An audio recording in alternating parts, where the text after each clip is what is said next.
Assalamualaikum warahmatullahi wabarakatuh. Perkenalkan, nama saya Nur Afifah dari jurusan Manajemen dengan nomor NPM 2001 20 10 305. Di sini saya akan menjelaskan tentang konsep dasar teori ekonomi.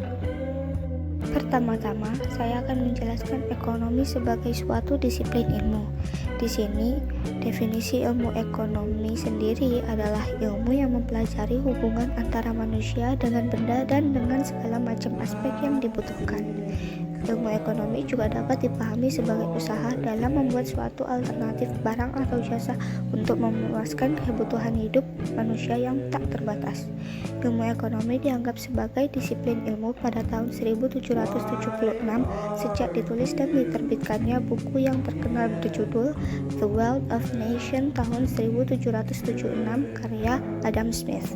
Sejak saat itu, ekonomi sebagai ilmu mengalami perkembangan yang begitu pesat dari waktu ke waktu. Lalu ada pembagian ilmu ekonomi.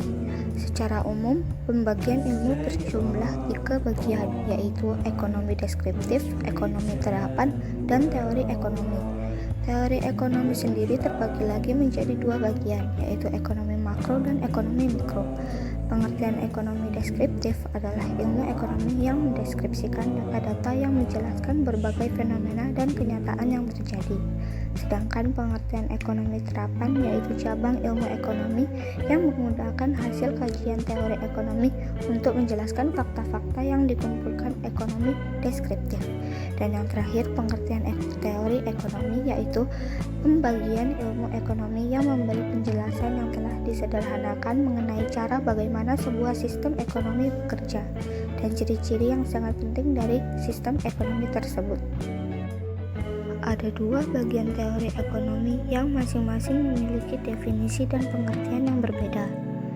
Teori ekonomi makro merupakan jenis teori ekonomi yang mempelajari mekanisme kerja perekonomian secara keseluruhan. Sedangkan teori ekonomi mikro merupakan teori yang mempelajari perilaku individu dan rumah tangga produksi atau perusahaan dalam membuat keputusan untuk mengalokasikan sumber daya yang terbatas. Selanjutnya ada kerangka makroekonomi. Kerangka ekonomi makro adalah bentuk kerangka kerja pemerintah dan juga rencana pemerintah dalam meningkatkan pertumbuhan ekonomi dengan pelaksanaan kebijakan ekonomi yang berdampak makro. Kerangka ekonomi makro biasanya disampaikan oleh Kementerian Keuangan kepada DPR untuk menjelaskan rencana pembangunan ekonomi dan langkah-langkah kebijakan fiskal yang dapat diambil untuk pelaksanaan kebijakan tersebut. Kebijakan fiskal sangat berkaitan erat dengan APBN. Hal ini dikarenakan APBN merupakan alat bagi pemerintah untuk melaksanakan kebijakan fiskal.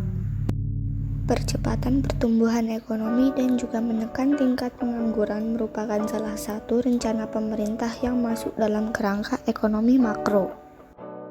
Yang terakhir ada problema dasar makroekonomi.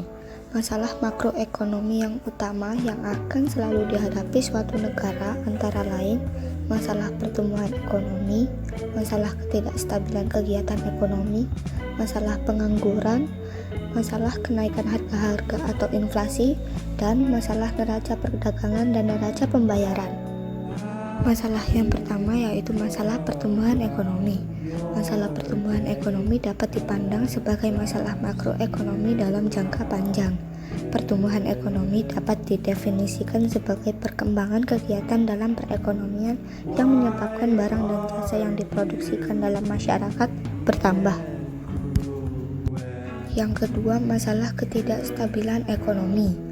Masalah ini menimbulkan ketidakpastian dalam jangka panjang dan ini akan menimbulkan pengaruh buruk terhadap perkembangan ekonomi.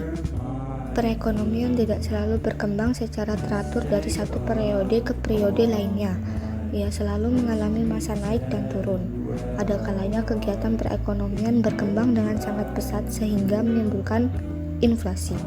Pada periode lainnya, perekonomian mengalami perlambatan dalam perkembangannya dan ada kalanya ia merosot dan berada di tingkat yang lebih rendah dari periode sebelumnya. Yang ketiga ada masalah pengangguran, yang salah satunya disebabkan oleh kekurangan pengeluaran agregat.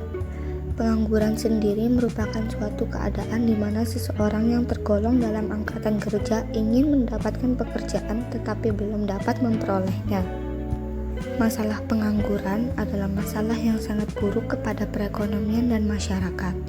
Apabila keadaan pengangguran di suatu negara sangat buruk, maka kekacauan politik dan sosial berlaku dan menimbulkan efek yang buruk kepada kesejahteraan masyarakat dan prospek pembangunan ekonomi dalam jangka panjang. Yang keempat, ada masalah kenaikan harga-harga atau inflasi. Salah satu penyebab inflasi terjadi yaitu tingkat pengeluaran agregat yang melebihi kemampuan perusahaan-perusahaan untuk menghasilkan barang-barang dan jasa-jasa. Inflasi sendiri dapat diartikan sebagai suatu proses kenaikan harga-harga yang berlaku dalam suatu perekonomian. Seperti pengangguran, inflasi juga menimbulkan beberapa akibat buruk kepada individu, masyarakat, dan kegiatan perekonomian secara keseluruhan. Oleh sebab itu, masalah tersebut perlu dihindari. Yang terakhir ada masalah neraca perdagangan dan neraca pembayaran.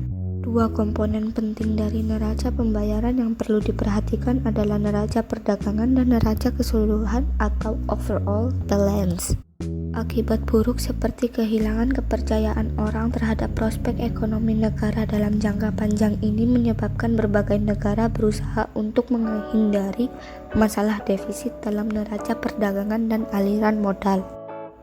Sekian penjelasan dari saya. Apabila ada salah kata mohon dimaafkan. Wassalamualaikum warahmatullahi wabarakatuh.